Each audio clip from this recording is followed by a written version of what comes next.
The king maker ಆ lady ಯಾರು? ರಗಣ, ನೀನು 2ನೇ ಬಾರಿ ಕ್ಯಾಪ್ಟನ್ ಆಗೋಣ.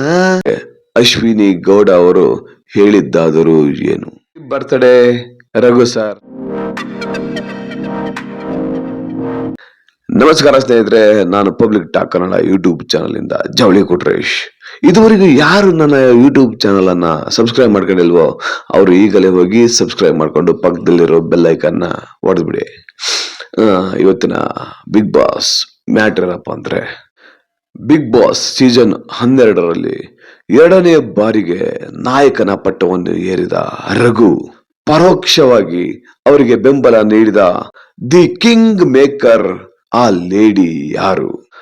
ರಘು ಅವರು 2ನೇ ಬಾರಿಗೆ ನಾಯಕನ ಪಟ್ಟವನ್ನು ಅಲಂಕರಿಸಿದ್ದಕ್ಕೆ ಈ ಮನೆಯಲ್ಲಿ ಇನ್ನೊಂದು ತಂಡದಲ್ಲಿ ಭಾರೀ ಅಸಮಾಧಾನವಿದೆ.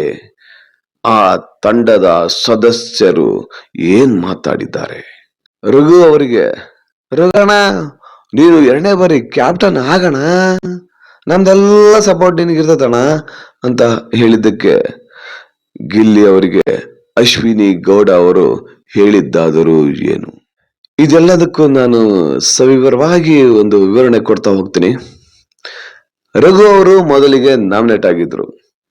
ನಾಮಿನೇಟ್ ಆದಾಗೆ ರಕ್ಷಿತಾ ಅವರಿಗೆ, ನೀನು ನನ್ನ ಯಾಕೆ ನಾಮಿನೇಟ್ ಮಾಡಿದೆ ಅಂತ ಹೋಗಿ ಅವ್ರನ್ನ ಪ್ರಶ್ನೆ ಮಾಡಿದ್ರು. ಅದಕ್ಕೆ ರಕ್ಷಿತಾ ಅವರು, ಅದು ನಾನು ಯಾಕೆ ನಿಮ್ಮನ್ನ ನಾಮಿನೇಟ್ ಮಾಡಿದಂತ ಗೊತ್ತಿಲ್ಲ ರಘುವಣ್ಣ ಅಂತ ಹೇಳಿದ್ರು. ಇರ್ಲಿ ಅಂತ ಅವರು ಸುಮ್ಮನೆ ಇದ್ರು. ಮಾಳು ಅವರು ನಾಮಿನೇಟ್ ಮಾಡಿದ್ರು.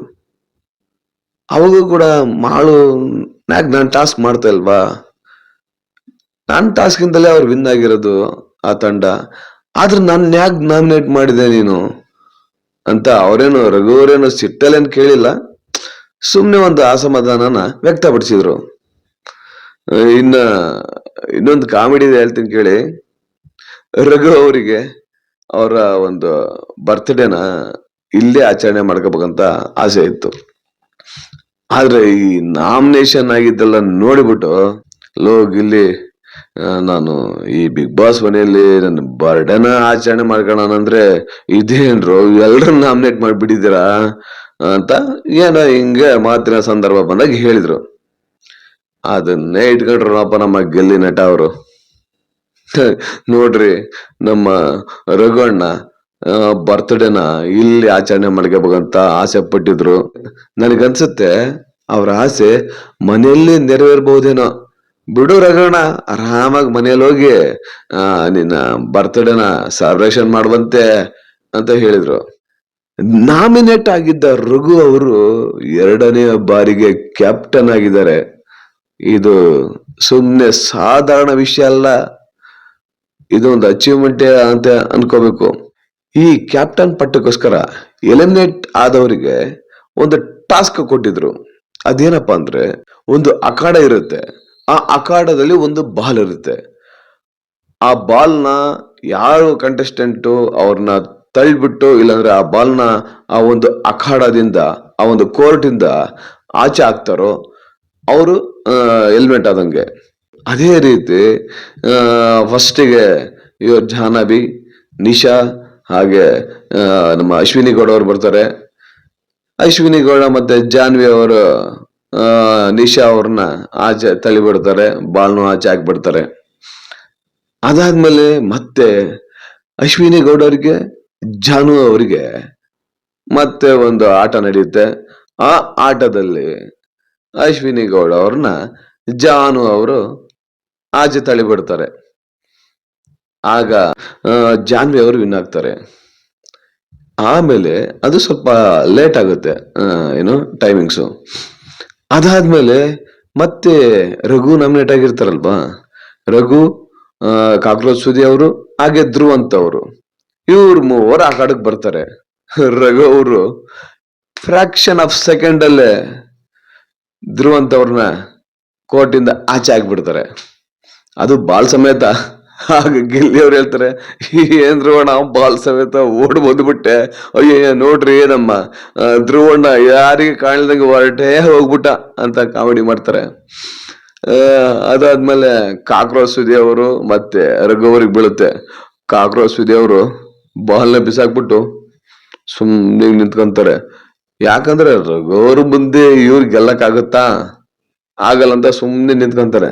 ಆಮೇಲೆ ಗೇಮ್ ಸ್ಟಾರ್ಟ್ ಆಗುತ್ತೆ. ಗೇಮ್ ಸ್ಟಾರ್ಟ್ ಆದ್ಮೇಲೆ ಕಾಕ್ರೋಚ್ ಸುದಿ ಅವರು ಏನಾರ ಮಾಡಿ, ಏನೋ ಒಂದು ಕಿತಾಪತಿ ಮಾಡಿ, ಏನೋ ಒಂದು ಟ್ರಿಕ್ಸ್ ಉಪಯೋಗಿಸಿ ರಘು ಅವ್ರನ್ನ ಕೋರ್ಟಿಂದ ಆಚೆ ಆಗ್ಬಿಡೋಣ ಅಂತೇಳಿ ಅದೇ ಹಿಂಗೆ ಹಿಂಗೆ ಹಿಂಗೆ ಹಿಂಗೆ ಅಂತ ತಪ್ಪಿಸ್ಕೊಳಕ್ ಹೋಗ್ತಾರೆ. ಆಗ ರಘು ಅವರು ಕಾಕ್ರೋಚ್ ಸುದಿ ಅವ್ರನ್ನ ಒಂದೇ ಕ್ಷಣದಲ್ಲಿ ಕೋರ್ಟಿಂದ ಆಚೆ ಹಾಕ್ಬಿಟ್ಟು ಕೈ ಎತ್ತಿ ನಿಂತ್ಕೊಂಡ್ಬಿಡ್ತಾರೆ. ಆಗ ಮಾಳು ಅವರು ರಘು ಅವರು ಈ ಒಂದು ಟಾಸ್ಕ್ ನ ವಿನ್ನರ್ ಅಂತ ಅನೌನ್ಸ್ ಮಾಡ್ತಾರೆ. ಕ್ಯಾಪ್ಟನ್ ರಘು ಅಂತ ಅನೌನ್ಸ್ ಆಗುತ್ತೆ. ರಘು ಅವರು ಕ್ಯಾಪ್ಟನ್ ಆಗಿರೋದಕ್ಕೆ ಮನೆಯಲ್ಲಿ ಅಸಮಾಧಾನ ಇದೆ ಅಂತ ಹೇಳಿದೆ. ಅದು ಬೇರೆ ಯಾರಲ್ಲ, ಅಶ್ವಿನಿ ಗೌಡ ಅವರು. ಏನಕ್ಕೆ ಈ ಮ್ಯಾಟ್ರ್ ಹೇಳ್ತಾ ಇದ್ದೀನಿ ಅಂದ್ರೆ, ಇನ್ನು ಕ್ಯಾಪ್ಟನ್ ಇದು ಟಾಸ್ಕ್ ನಡೆದಿರಲ್ಲ. ಆಗ ಎಲ್ಲ ಕೂತಿರ್ತಾರೆ ಕಂಟೆಸ್ಟೆಂಟ್ಗಳೆಲ್ಲ, ಒಬ್ರಿಗೊಬ್ರು ಅವರ ಒಂದು ಅನಿಸಿಕೆಗಳನ್ನ ಹಂಚ್ಕೊಂತ ಇರ್ತಾರೆ. ಯಾರಂದ್ರೆ ಕ್ಯಾಪ್ಟನ್ ಟಾಸ್ಕ್ ಗೆ ಆಡೋರೆಲ್ಲ ಏನೋ ಮಾತಾಡ್ತಿರ್ತಾರೆ. ಆಗ ಗಿಲ್ಲಿ ಅವ್ರು ಹೇಳ್ತಾರೆ, ನೋಡಿ ಇದು ಅವರವರ ಆಟ. ಕ್ಯಾಪ್ಟನ್ ಯಾರ್ಯಾರಾಗ್ಬೇಕೋ ಅವರೆಲ್ಲ ಚೆನ್ನಾಗಿ ಆಡಿ. ರಘುವಣ, ನೀನೇನು ಸುಮ್ನೆ ಬಿಡ್ಬೇಡ, ನೀನು ಆಟ ಆಡು. ಯಾಕಂದ್ರೆ ನೀನು ಒಂದ್ಸರಿ ಕ್ಯಾಪ್ಟನ್ ಆಗಿ ಅಂತ ಸುಮ್ನೆ ಆಗ್ಬೇಡ, ನೀನ್ ಆಡು ಅಂತ ಹೇಳ್ತಾರೆ. ಆಗ ಅಶ್ವಿನಿ ಅವರು ರಘು ಅವ್ರಿಗೆ ಹೇಳ್ತಾರೆ, ರಘು ಅವರೇ, ಆಲ್ರೆಡಿ ನೀವು ಬಂದು 3ನೇ ವಾರಕ್ಕೆ ಕ್ಯಾಪ್ಟನ್ ಆಗಿದ್ದೀರಿ, ನಮಗೊಂದು ಅವಕಾಶ ಕೊಡ್ರಿ ಅಂತ ಹೇಳ್ತಾರೆ. ಅವಾಗ ಇವ್ರು ಯಾರು, ಗಿಲ್ಲಿ ಅವರು, ರಘುವಣ, ಇದು ಕ್ಯಾಪ್ಟನ್ ಆಟ, ನೀನು ಕ್ಯಾಪ್ಟನ್ ಆಗ್ಬೇಕು, ನೀನ್ ಕ್ಯಾಪ್ಟನ್ ಆಗ ಫುಲ್ ಅರ್ಹತೆ ನಿನಗೈತಿ, ನೀನು ಹೋರಾಡು ಅಂತ ಗಿಲ್ಲಿ ಅವ್ರು ಹೇಳ್ತಾರೆ. ಆಗ ಅಶ್ವಿನಿ ಅವ್ರು ಹೇಳ್ತಾರೆ ಒಂದ್ ಮಾತು, ಹೇ ಹೇ ಗಿಲ್ಲಿ, ನೀನು ಈ ಮನೆಗ್ ಬಂದು ಇಷ್ಟು ದಿನ ಆಯ್ತು, ಒಂದು ಸರಿ ಆದ್ರೆ ಕ್ಯಾಪ್ಟನ್ ಆದೇನಾ? ಫಸ್ಟ್ ನಿನ್ ನೋಡ್ಕೊಳ್ಳೋ ಅಂತ ಹೇಳ್ತಾರೆ. ಅದಕ್ಕೆ ಗಿಲ್ಲಿ ಅವ್ರು ಹೇಳ್ತಾರೆ, ಅಕೋ ಅಲ್ಲಿ ನೋಡು ಅಂದ್ರೆ ಅಲ್ಲಿ ಕಿಚ್ಚನ ಚಪ್ಪಾಳೆದೊಂದು ಫೋಟೋ ಇರುತ್ತೆ. ಆ ಒಂದು ಫ್ರೇಮ್ ಅಲ್ಲಿ ನೋಡ್ದಾ ಅಕ್ಕೋ, ನಾವ್ಯಾವತ್ತು ಮೇಲೆ ಇರ್ಬೇಕಕ್ಕೋ, ಮೇಲೆ. ಯಾಕಂತ ಹೇಳ್ತೀನಿ ಕೇಳು, ನಾವು ಮೇಲಿದ್ರೆ ಕೆಳಗಡೆ ಇರೋರೆಲ್ಲ ನೋಡ್ಬೋದಕ್ಕೋ, ಕೆಳಗಡೆ ಇದ್ರೆ ತಲೆ ಎತ್ತಿ ಮೇಲೆ ನೋಡ್ಬೇಕಕ್ಕೋ ಅಂತ ಹೇಳ್ತಾರೆ. ಹಿಂಗೆ ಅವ್ರಿಗೊಬ್ರು ಕಾಮಿಡಿ ಮಾಡ್ತಾ ಇರ್ತಾರೆ.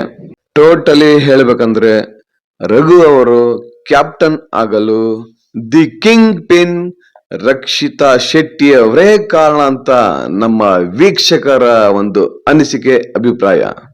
ಈ ಬಿಗ್ ಬಾಸ್ ಮನೆಯಲ್ಲಿ ತನ್ನ ಬರ್ತ್ಡೇಯನ್ನ ಆಚರಣೆ ಮಾಡ್ಕೋಬೇಕು ಅಂತ ರಘು ಅವರ ಕನಸು ಏನಿತ್ತು ಅದು ನನಸಾಗಿದೆ.